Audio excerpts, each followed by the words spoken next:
Have you ever watched a little kid walking down a path and picking up stones as though they're the most precious gems in the world?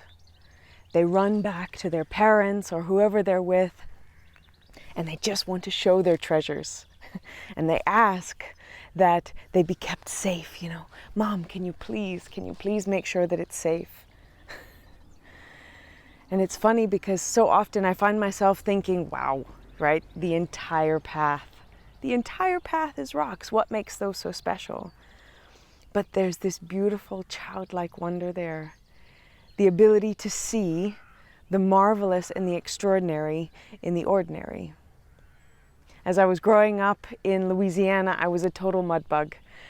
I was constantly with my hands in the dirt. If you could find me just about any weekend, or afternoon for that matter, I had a scoop net and I would be playing in the ditches trying to find turtles and frogs and crawfish. And I loved it. And they were my treasures. For me, that was the ultimate, right? These little living creatures that unfortunately, probably from time to time, I tortured incidentally, not intentionally, but I just love them so much. I wanted to understand them. And sometimes I wonder what it is that in some ways chokes that wonder down, because I'm very convinced it's not gone, but chokes it down. And I feel like it's this piece of intellect. And not that intellect is bad, but this clinging to certainty, clinging to logic and reason and facts. Because guys, life is not just made up of facts and reason and logic. This life is filled with wonder. Just look at how much we don't understand. I mean, if we understood even the smallest amount about this world, we would be able to predict the weather.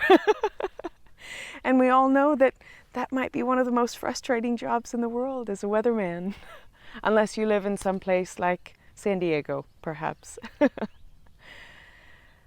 And so that's what I would just like to bring to the surface today.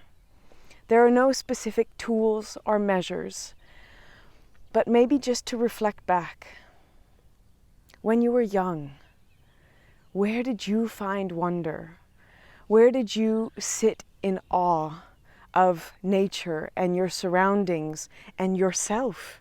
Even, as a child finds their hand.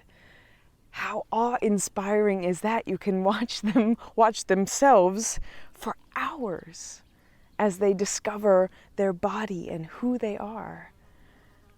And so that's what I leave you with today, is the memory of your explorer heart, the memory of this childlike awe and wonder that lives definitely within each one of us. And what would it take? What small steps can we take every day to reawaken that, to bring it up and have it come play with our logic, to have it come and have the curiosity meet our rationality and see what happens when we can integrate both of those together. So I'm wishing you a wonderful, adventurous, curiosity-filled day. Ciao, guys.